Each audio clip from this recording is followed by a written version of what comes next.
más. Moisés, ¿cómo le preguntarías tú?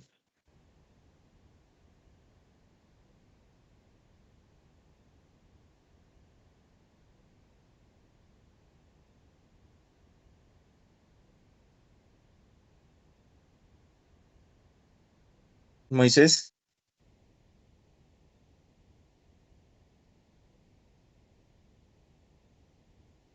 a ver,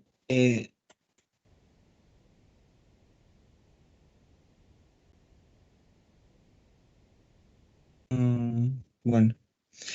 Em, Ingrid, ¿cómo preguntarías? Bueno, yo le preguntaría al paciente si él siente sus palpitaciones como aleteo, acelerado o tipo pulsante de salto. Eso le preguntaría sobre palpitaciones. Mm, ya, por ahí vamos mejorando. Catherine, ¿cómo preguntarías? Buenas noches, doctor. Yo le preguntaría que cómo comenzaron las palpitaciones, si fueron de un Ya, comienzo abrupto o paulatino y cómo finalizaron.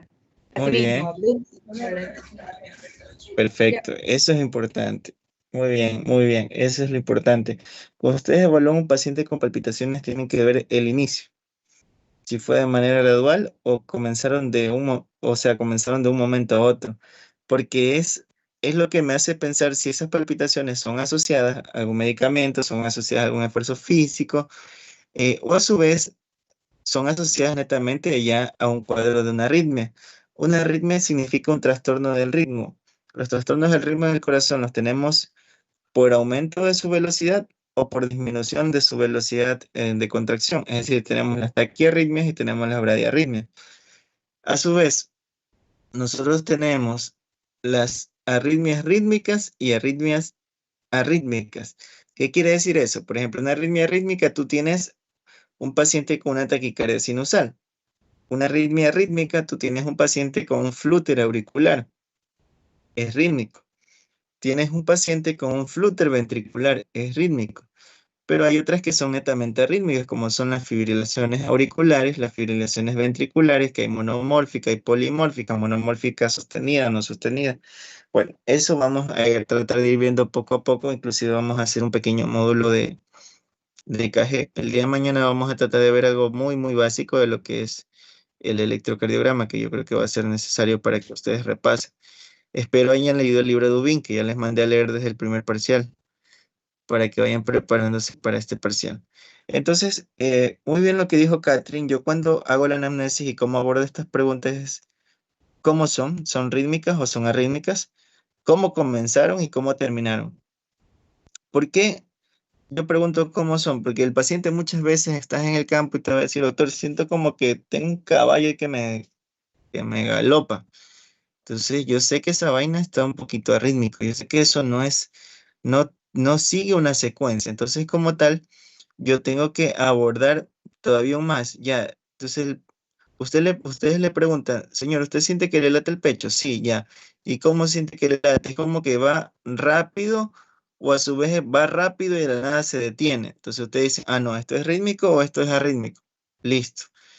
Le comenzó, usted estaba tranquilo, estaba acostadito y le empezó, o usted comenzó a caminar y ahí empezó a sentir que le latía el pecho. Ok, fue un inicio abrupto, es decir, fue un inicio de manera insidiosa, abrupta o fue gradual. Ahora, se le fue poco a poco disminuyendo la frecuencia del corazón, sentía como que ya poco a poco iban disminuyendo estos latidos o cortaron. Ok, si se cortaron un momento a otro, yo digo, no, puede ser una fibrilación auricular o puede ser una taquicardia supraventricular, es decir, son de esas que te inician de una y terminan de una. Pero en cambio, si es una taquicardia sinusal porque hiciste un ejercicio, un esfuerzo, poco a poco el corazón se va disminuyendo. Es cuando ustedes se van a una competencia, van a una carrera o tienen un examen o van a lanzarse a una chica, ustedes le van a proponerle a una chica, un chico, y entonces comienza el pecho a palpitar sumamente rápido. Y cuando ya pasó la situación, es decir, ya pasaron el estrés, ya se normalizó todo. Entonces, en ese momento ustedes están teniendo netamente un cuadro de palpitaciones. El pecho sienten que late muy rápido y obviamente van a sentir como latidos en el corazón, como que les golpea. Entonces, todas esas cositas nosotros tenemos que tomar en cuenta cuando estamos evaluando a un paciente con palpitaciones. Entonces, cuando ustedes preguntan a un paciente con palpitaciones, porque yo siempre les he dicho, cuando ustedes hacen la semiología, es para poder nosotros llegar a un diagnóstico sindromológico y obviamente un diagnóstico diferencial. Entonces, yo tengo que ver si se observa bien, ¿verdad? Lo que son las diapos ahí. Entonces yo tengo, por ejemplo, las causas arrítmicas, tenemos extrasístoles supraventriculares o ventriculares. Este es como que te dice, doctor, a veces el pecho está bien y de la nada como que me pega un patazo. Así te van a decir, como que me late de un momento a otro. Entonces, ¿qué quiere decir? Que está viviendo un ritmo fuera de lo normal. Es decir, el paciente está con un ritmo sinusal y de la nada tiene otra contracción. Eso es una extrasístole. O no, yo estoy tranquilo y dice de la nada me comienza a palpitar rápido y ¡puf! Se me termina de un momento para otro. Una taquicardia supraventricular o ventricular. ¿Sí? Pues si yo tengo cualquiera de estas cositas y las causas no arrítmicas pueden ser causas estructurales, los pacientes con alteración de la válvula mitral, más que todo la estenosis, más que el prolaxo, tienen a hacer muchas arritmias, muchos trastornos del ritmo. Produce mucha taquicardia porque el corazón al no oxigenarse de una manera adecuada va a tratar de contraerse de una manera sumamente rápida. Asimismo, tenemos por fiebre, hipertiroidismo, cuando se les baja la glicemia, pacientes con anemia, en el embarazo es muy frecuente que haya em, palpitaciones, pacientes que tienen a su vez hipotensión ortostática, los pacientes con feocromocitoma, que son tumores que normalmente producen sustancias adrenérgicas y por ende el paciente va a estar con hipertensión y va a estar con taquicardia. Y a su vez aquí puse un pequeño cuadrito de la descripción de las palpitaciones. Ese flip-flops es como que, como les dije, el paciente siente que le patean el pecho. Esa es la característica.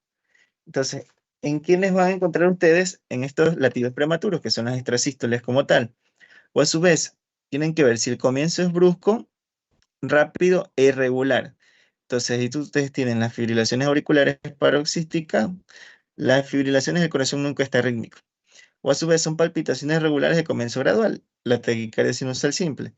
Palpitaciones asociadas a fármacos. Ustedes le preguntan, antes que le inicie esto, usted se toma un café, se fuma un tabaco, tomó chocolate, se toma un té, porque eso ustedes le van a ayudar a diferenciar la causa de estas palpitaciones. O a su vez, estas palpitaciones vienen con una sensación como un dolor en el pecho. Disculpe, usted antes de que le ocurra esto, sintió un dolor en el pecho, tuvo alguna discusión con alguien. Sí, doctor, la verdad que eh, le revisé el celular a mi esposo y le encontré ciertas cosas que no me gustaron. Entonces, como que a ella le compré el iPhone 15 Pro Max, a mí el 15 Pro, entonces comenzó el relajillo. Palpitaciones asociadas a estados de ansiedad, que son muy frecuentes. A ustedes les llega el paciente con dolor en el pecho, les llega que siente que le falta el aire, les llega hiperventilando. Es todo un drama cuando vean esas crisis de ansiedad. Entonces ustedes van a decir, bueno, probablemente es una ansiedad, no es mayor cosa. Entonces las palpitaciones, si bien es cierto, son un síntoma muy frecuente que ustedes van a encontrar en, en la parte semiológica del aparato cardiovascular, la especificidad es muy baja, es decir, es menos del 30%. Ustedes pueden tener un paciente con palpitaciones y pueden ser muchas otras causas, eh, a diferencia de lo que son las causas cardíacas. No es algo que nos llame mucho la atención. Pero una de las cositas que nosotros tenemos que también ver bastante es el cuadro del síncope. Muy bien. A ver, vamos haciendo una preguntita. A ver, Jeremy, digamos que te llega un paciente. Tú estás atendiendo en el centro de salud de Taisha, allá por el oriente. Te llega un paciente que de 75 años de edad, que perdió la conciencia y luego a lo que se despierta dice que no puede mover el brazo del lado izquierdo. ¿Ese paciente tuvo un síncope, sí o no, y por qué?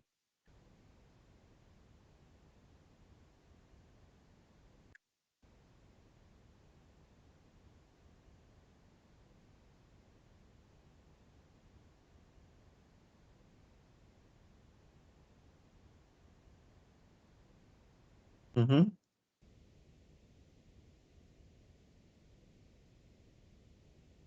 No, no estoy de acuerdo contigo. Oscar, ¿tú estás de acuerdo con él?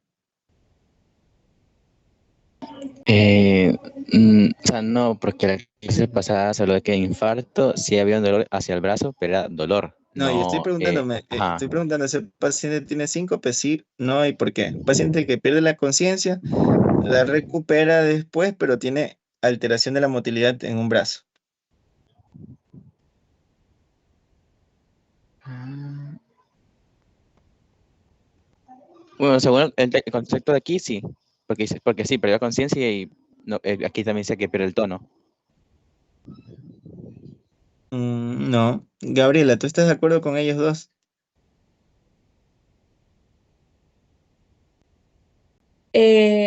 O sea, podría decirle que se me hace también que sería algo cardiogénico, o sea, más por el lado en el que hay como inmovilidad, pero no Ya, estoy segura.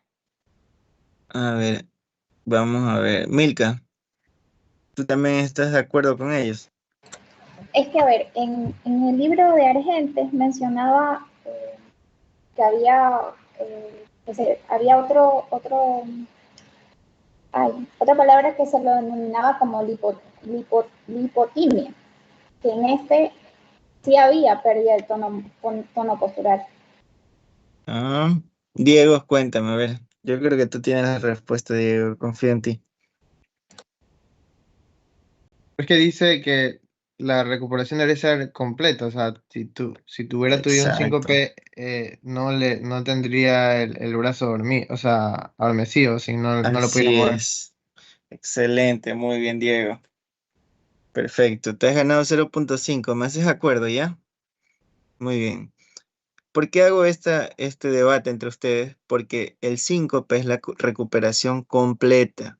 O sea, pérdida de la conciencia, hay pérdida del tono, al igual que la lipotimia, pero la lipotimia no siempre pierde la conciencia, solo se pierde el tono. En cambio, en el síncope hay pérdida de conciencia y pérdida del tono, que muchas veces es breve. Eso es cuanto que lo recuperan en segundos, eso es mecha. Normalmente a veces puede ser hasta 5 minutos, pero no hay focalidad neurológica. Yo se los dije un día, ¿se acuerdan? Y yo cuando tengo un paciente con un síndrome confusional agudo, tengo que ver si es un síncope o no es un síncope. El síncope no me focaliza.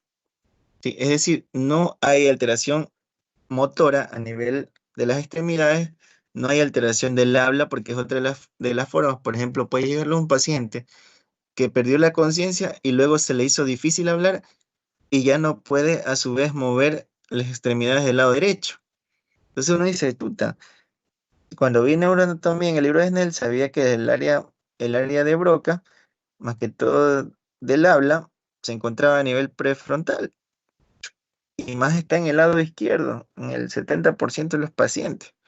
Entonces yo sé que tiene afectado el lado izquierdo del cerebro y por eso es que este pana no me habla bien y tiene dificultad para moverse del lado derecho. Sencillito. Entonces, normalmente en el síncope no hay focalidad, ¿sí? Quiero que eso tengan claro, quiero que se les quede. Entonces, para que ustedes puedan definir bien, porque les va a llegar muchos pacientes que perdieron la conciencia. Entonces, ¿ustedes cómo abordan este tipo de paciente de manera semiológica? Eh, Disculpe, ¿usted recuerda lo que le sucedió, qué estaba haciendo cuando le sucedió?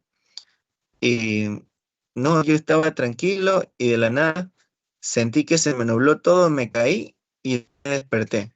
Entonces ustedes que ven que el paciente les está respondiendo bien, ven que a su vez no hay alguna alteración motora, eso fue netamente un síncope. Ahora, si es un síncope, yo tengo que ver si es cardiogénico o no cardiogénico, o idiopático, que es el menor porcentaje, menos el 10% es idiopático, es decir, no se conoce una causa asociada. El síncope cardiogénico como tal o de origen cardíaco, ustedes tienen muchas alteraciones del ritmo. Por ejemplo, tienen el síndrome de QT largo, ocurría mucha muerte súbita en la época que estábamos en COVID, cuando mezclaban acitromicina, mezclaban eh, l- hidroxicloroquina y mezclaban levofloxacin. Son tres medicamentos que te pueden prolongar el QT y pacientes se desplomaban, se morían. Las taquicardias ventriculares, la displasia ritmogenética del ventrículo derecho, que esta es la de los gringos. Sí revisaron el ventrículo izquierdo. Alison, cuéntame, ¿qué leíste sobre la displasia ritmogenética del ventrículo izquierdo?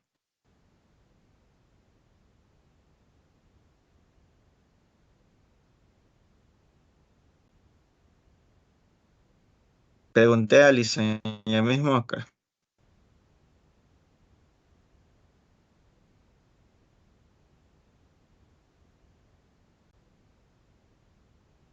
Bueno, Oscar, dale, cuenta, tú vas primero.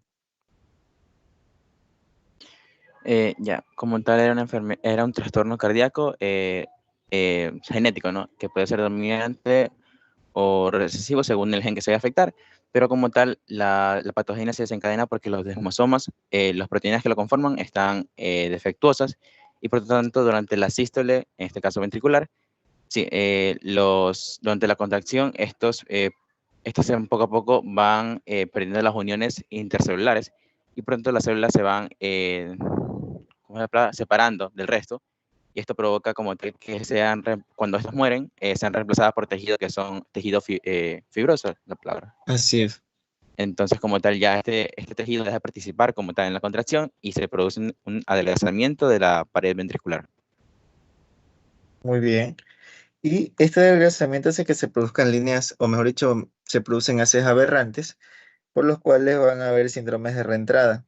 Y a su vez va a hacer que el ventrículo se contraiga de una manera inadecuada y esto te va a llevar a una muerte súbita. Entonces, normalmente los gringos, ellos tienen con mucha frecuencia la displasia ritmogenética por el ventrículo derecho. Nosotros aquí en Ecuador somos tan bendecidos que tuvimos en el lado izquierdo. Que fue el doctor Carvajal quien describió los primeros casos por ahí por los años 90 y luego se hicieron las publicaciones y quedó con el nombre del síndrome de Carvajal, que como tal es una patología que es causa de muerte súbita, el paciente se muere cuando ustedes tienen este tipo de casos. Las miocarditis, más que todo asociadas a parvovirus B19, la miocardiopatía dilatada, que puede ser en pacientes con alcohol, no tomen mucho muchachos, el alcohol produce miocardiopatía dilatada. La diabetes produce miocardiopatía dilatada. La enfermedad de Kawasaki, que se ve mucho en los niños, también te puede producir alteración miocárdica y te va a dar síncope. La obstrucción de salida ventricular, como la estenosis aórtica, la miocardiopatía hipertrófica.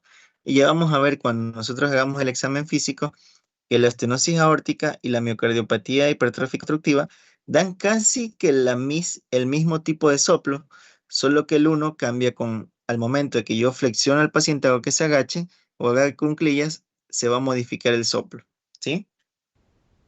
Em, y de ahí tenemos los neurocardiogénicos, tenemos los vasovagales. Obviamente cuando un paciente está parado mucho tiempo, espacios cerrados, la instrumentación, inclusive el hecho de realizar la micción te estimula el nervio vago y te puedes tener un síncope, el ir al baño, defecar. Cuando comen muy rápido también se puede activar lo que es el reflejo vagal, que es el Eyacol-Herrich, los cuadros de epilepsia, los cuadros de migraña, la hiperventilación, la hipoglicemia, la hipoxemia, todos estos te van a producir causas no cardiogénicas. Y hay un pequeño grupo en el que no se le filia ninguna situación. Esto de aquí, cuando no tenemos una causa aparente, ahí es que les denominamos los famosos cuadros idiopáticos, es decir, que no hay una causa de fuerza que nos haga pensar de que netamente estamos teniendo, o mejor dicho, que ninguna de las cosas que hemos descartado, que tenemos aquí, se asocia a ese tipo de síncope. Entonces, otra de los síntomas que nosotros vamos a ver es la cianosis. Como ustedes se dan cuenta, y les puse dos imágenes bien notorias. Como ya vimos en la parte del aparato respiratorio, la cianosis es la coloración básicamente azulada de las pieles y las mucosas, ¿verdad? Que se debe a un aumento de la hemoglobina reducida, mayor a 5, otros hablan mayor a 7. Tenemos de tipo central y tenemos de tipo periférico. La central generalmente no quiere decir que solo te afecta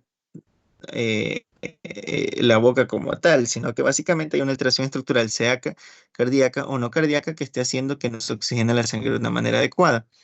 Y la central no cambia con la posición. Por ejemplo, ¿qué me refiero a eso? Ustedes pueden tener cianosis a nivel distal, a nivel de los deditos, pero al momento de bajar la mano, esta cianosis mejora y cuando la levantan, esta cianosis aumenta.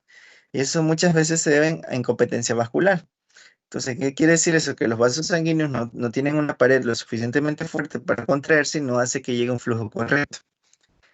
Tenemos otro tipo de cianosis periférica. Por ejemplo, metemos la mano a la refri a sacar un hielito y y comenzó a colocársenos la mano azulada. Ese es el famoso síndrome de Raynaud. Se pone primero pálida, azulada, roja y luego regresa a la normalidad.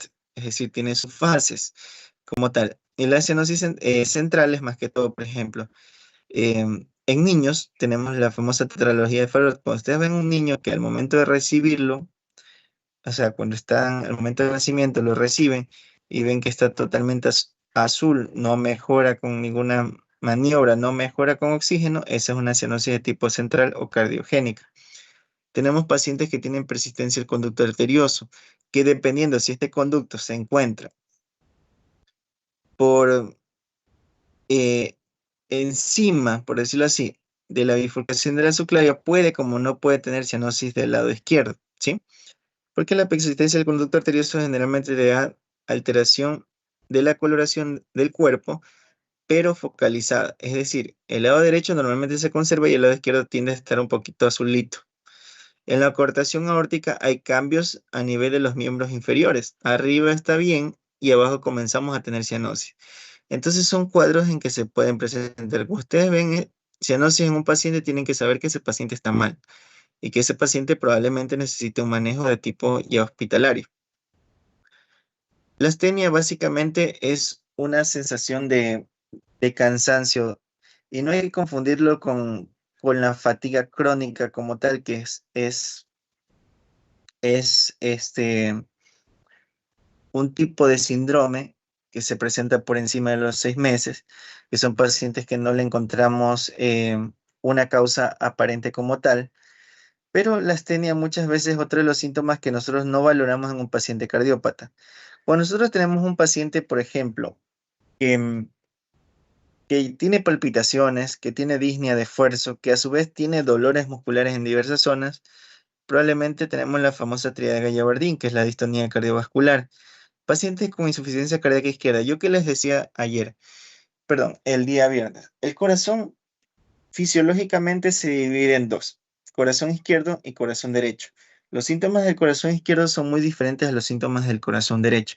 Los síntomas del corazón izquierdo normalmente se deben a alteraciones em, de su gasto cardíaco. ¿Esto qué quiere decir? Que el gasto cardíaco va a verse afectado y por ende va a haber menos oxigenación. Al haber menos oxigenación, el paciente va a sentirse con disnea o en fases iniciales va a sentirse más cansado de lo normal. Esa es la famosa astenia. En las estenosis miocárdicas, en las cardiopatías sépticas, en las pericarditis constrictivas. Entonces, en todos estos casos puede haber este síntoma de astenia que nosotros nunca le paramos bola. Ahora, otro de los síntomas y signos que nosotros podemos presentar son todos estos que tenemos aquí. Por ejemplo, ¿en qué pacientes tú esperas encontrar Romina, fiebre asociada al aparato cardiovascular?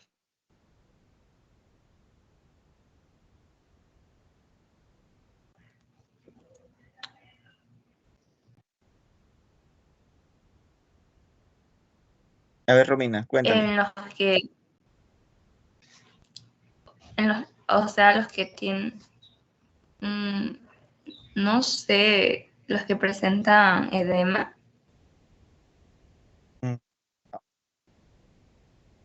A ver, Jeremy, cuéntame. Perfecto, muy bien. En la parte de la endocarditis nosotros podemos presentar netamente pacientes que puedan tener fiebre.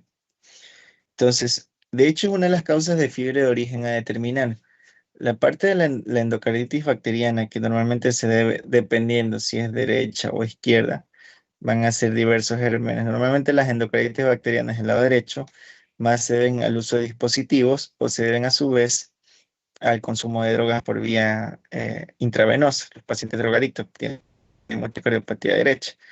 Y más que todo se asocia a estafilocoagulasa negativo en esos casos.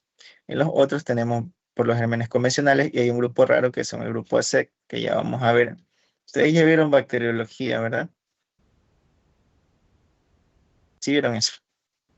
Muy bien, entonces los pacientes con endocarditis nosotros podemos presentar fiebre y es parte de los síntomas que también tienen los pacientes cardiovasculares. Podemos tener hepatomegalia, podemos tener ascitis. ¿Por qué se dan estos dos síntomas importantes? La hepatomegalia más que todo es por congestión, así mismo puede haber esplenomegalia en estos pacientes, porque al momento de fallar las cavidades derechas, recordemos que la vena cava inferior recibe un afluente importante, que son de las venas suprahepáticas, del número de 3. Entonces, si el corazón derecho está fallando y comienza a retener líquido, ese líquido se me va a ir para abajo. Y el irse para abajo, por decirlo así, de manera vulgar, ese líquido va a hacer que el hígado se congestione. Entonces, produce una hepatomegalia de éstasis o de congestión. Podemos tener asitis, que el líquido se pase hacia un tercer espacio. Podemos tener tos. Recordemos que el corazón tiene una relación directa, la aurícula izquierda, con el esófago. Entonces, al haber compresión del esófago y al haber compresión de los laringios recurrentes que pasan a ese nivel, vamos a tener tos y va a haber trastorno de dilución, vamos a tener disfagia. Entonces, tienes un paciente con un corazón inmenso, imagínate al comer y que tengas un corazón grande, él va a sentir una disfagia a nivel medio. Si cuando hablamos de disfagia proximal son otras causas, membrana, disfagia distal, puede ser enfermedad por reflujo gastroesofágico, podemos ver en los tumores de, de la unión cardioesofágica. A nivel medio, bueno, tenemos los pacientes que tienen esclerodermia y tenemos estos pacientes con alteraciones cardíacas. Trastornos renales, tenemos el famoso síndrome cardiorrenal. Ese va a ser el próximo deber. Van a presentarme todos los tipos de síndrome cardiorrenal. Eso tienen chance de enviarlo hasta el día jueves en la noche. Sí, hasta las 9 de la noche. Trastornos neurológicos también pueden haber parestesia. La dispexia, el paciente se siente que se llena de gases, obviamente por esta compresión a nivel del esófago. Puede haber hemoptisis cuando hay un aumento de la presión del capilar pulmonar y el paciente va a tener hemoptisis. Podemos tener expectoración al salmonada, como en los pacientes que hacen edema agudo de pulmón.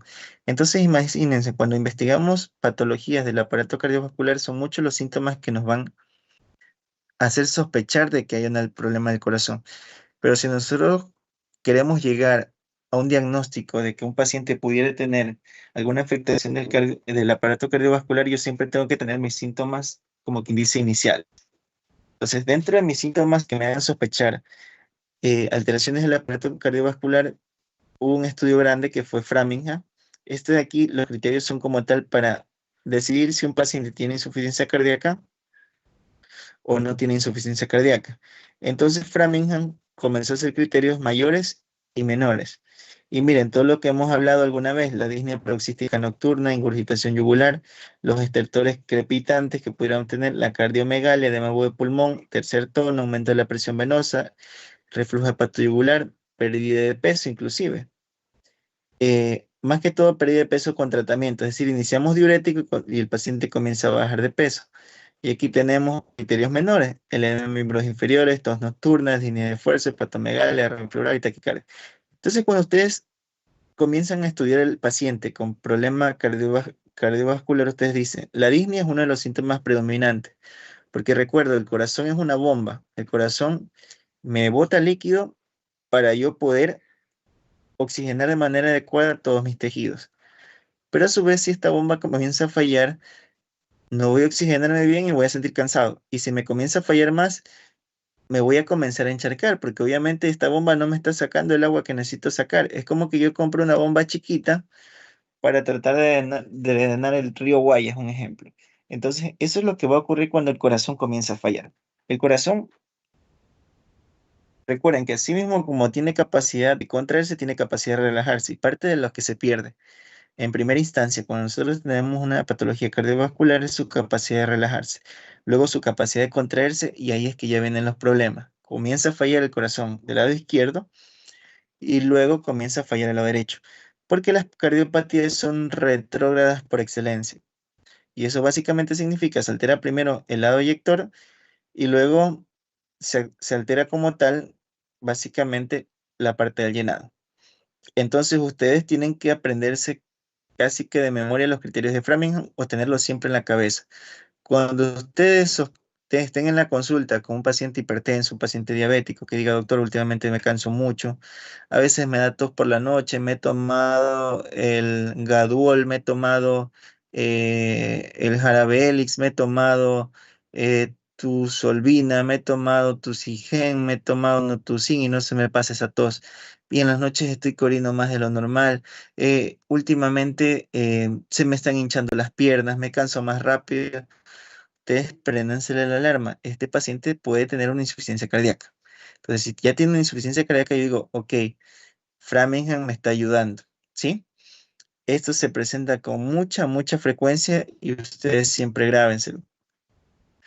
Otra de las cositas que nosotros cuando estudiamos un paciente con problemas cardíacos, o mejor dicho, antes asociaban muchos pacientes que tenían amigdalitis con cuadros de fiebre reumática, y ahí venía el famoso médico escritosaurio que dice que el asto sirve para esta vaina.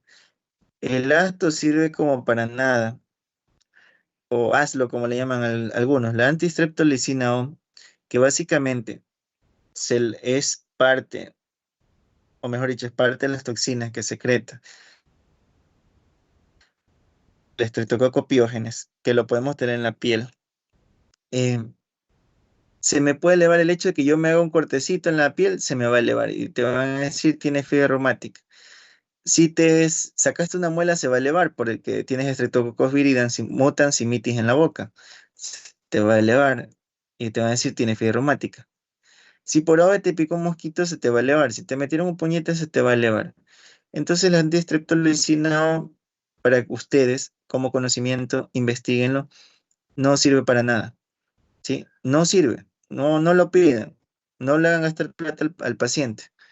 Entonces, cuando se veía mucho sobre un diagnóstico, un médico de apellido Jones, que ya estaba también mamado de escuchar que diagnosticaban fiebre reumática a cualquier pana que tenga asto elevada.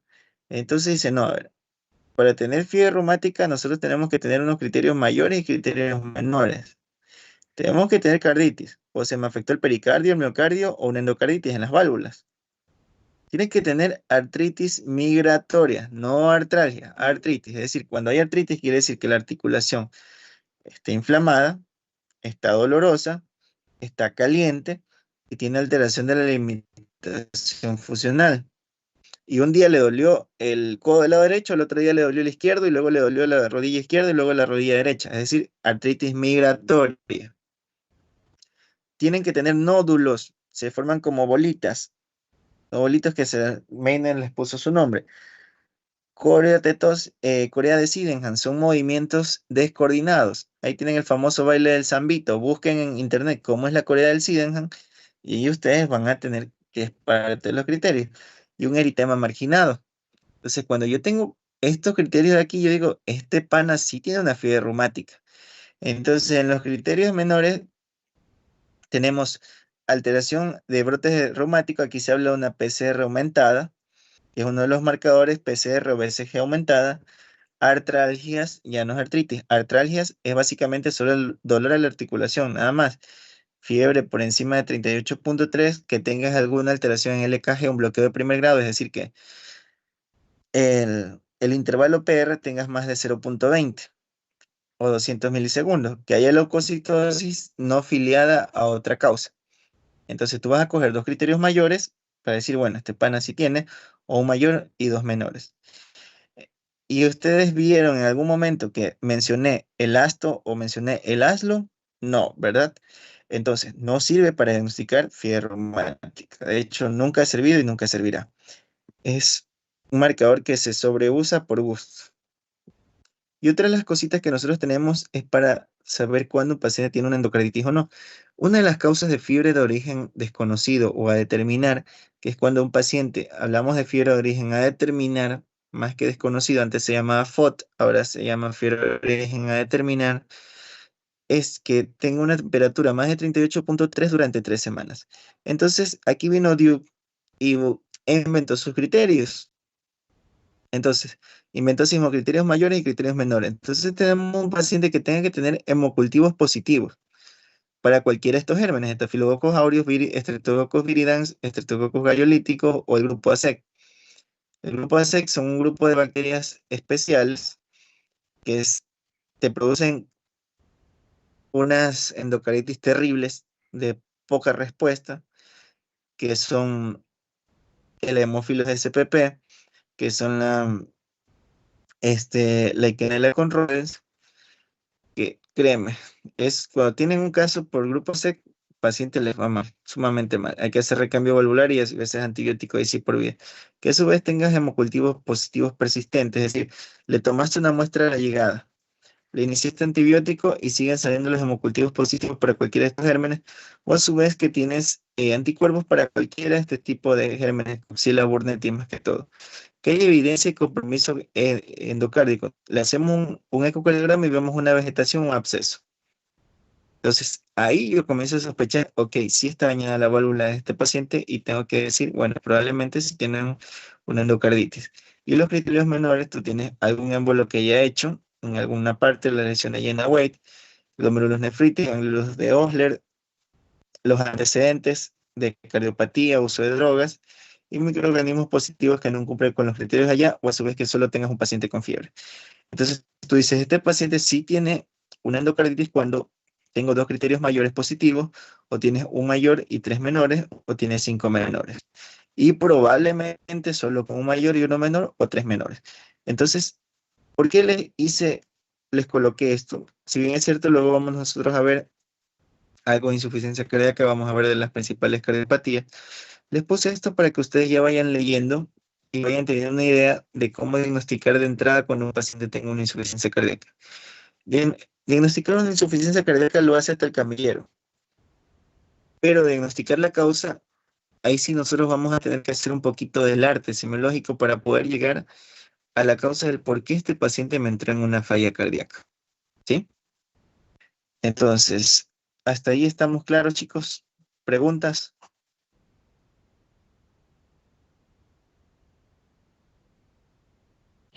Doctor, fuera del tema, ¿puede repetir por favor lo del deber? Ya, a ver.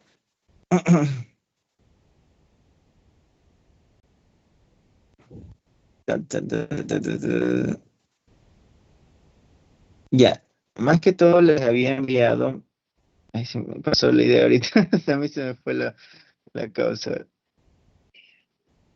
los que les había enviado básicamente, creo que alguien había anotado.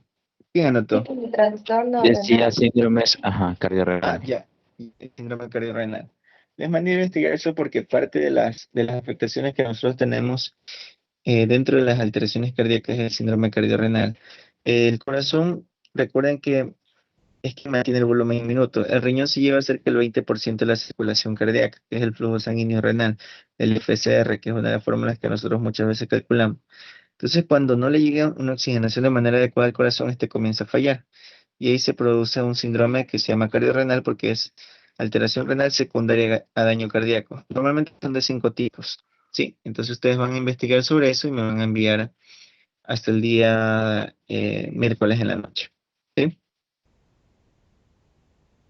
¿Alguna otra pregunta de lo de hoy o estamos totalmente claros? Lo último no lo entendí, el último concepto que, ¿Cuál? la última diapositiva. Eso aquí, los criterios. ¿Está aquí? No, es ajá, los criterios de Duke. ¿Ya? ¿Qué pasó ahí? Cuéntame, ¿qué se te hizo No, difícil? no le entendí cuando dijo dos mayores. No. Es decir, si tú tienes los dos criterios de estos positivos, los hemocultivos, o tienes una alteración, esto ya es definitivo de que es esto de acá. O a su vez tienes uno de estos criterios acá arriba, uno solo de los mayores y tienes tres de los menores. También tienes, o tienes todos los menores, también tienes eso de ahí. ¿Sí? Ahí estamos claros. Ah, ya, listo. Sí. Entonces, igual yo después les voy a llegar para que revisen, pero sí necesito que desde ya Framingham lo tengan en la cabeza. Ahorita en cardiovascular todo es Framingham. Riesgo cardiovascular se calcula el riesgo de Framingham. Los criterios para ICC, insuficiencia cardíaca, son los criterios de Framingham. Sí, entonces nosotros nos vamos a ayudar mucho con estos chicos para poder entender de una manera adecuada el aparato cardiovascular. El día de hoy, la verdad que es sumamente corto, ya nos faltaban pocos síntomas y signos. Enhorabuena, logramos ver de una manera adecuada en la parte respiratoria. Eso sí, las exposiciones ya vamos a iniciar desde el día jueves. Ustedes van a iniciar lo que es la parte de la inspección, ocultación, todo eso. Yo más tarde me voy a poner a dividir todo lo que son las materias como tal, o sea, todo como vamos a exponer para llevar este parcel de una manera adecuada. Ya las notas el día de ayer les pasé. Si vieron, las notas son bastante buenas. Yo sé que tenían un poquito de miedo al inicio, que sentían que no iban a lograr una calificación adecuada, pero ustedes lo han hecho simplemente con el hecho de leer, ¿sí? Asimismo, necesito que este parcial mejoren un poco más. Hay compañeros que salieron bajos y es una pena que Carlos no esté conectado acá, salió bastante bajo. Moisés, bueno, necesito que le metas más empeño, porque eso sí, créeme que yo no, o sea, cuando alguien se queda nada, que sí, que vamos, que ayúdeme con esto, que mandemos un trabajo, no. Todo, ustedes pasan simplemente la materia estudiando, nada más. Es lo único que yo les pido, ¿sí? Entonces necesito que estudien mucho. Este parcial va a ser un poquito pesado. Les voy a exigir bastante. Mañana en la práctica les voy a preguntar muchísimo porque se sobreentiende que ya sabemos preguntar un poco más a los pacientes y necesito ver que ya vayan avanzando, ¿sí? Ya ustedes van a tener trato, ya casi estarán a la mitad del camino de graduarse de médicos, entonces van a tener obviamente un trato como que ya fueran médicos. Y necesito que estudien, ¿sí? El día de hoy nos vamos a quedar hasta ahí, chicos. La verdad que es sumamente corto el día de hoy. Espero haya quedado entendido la mayor parte. Les he hecho un resumen de todo lo más importante que es la parte de los signos y síntomas del aparato cardiovascular. Aquí sí vamos a mezclar los dos libros, tanto Argente como Suros, para que de tal manera ustedes obviamente hagan un mejor examen físico, ¿sí? Se pueden ayudar y a mí me ayudó muchísimo el libro del doctor Casanelo, ese libro chiquito, para lo que es el examen físico del aparato cardiovascular. Sí. Entonces, si no hay preguntas, nos vemos el día de mañana en la práctica, 4 de la tarde. Puntuales, por favor, de 4 a 6 vamos a hacer el día de mañana porque yo de 6 a 10 tengo mis clases en cambio de la universidad. ¿Sí? Si no hay preguntas, nos vemos el día de mañana, chicos. Muchas gracias por estar el día de hoy. Gracias, doctor. Hasta mañana. Listo. Gracias, doctor. Cuídense, nos vemos mañana. Vayan estudiando.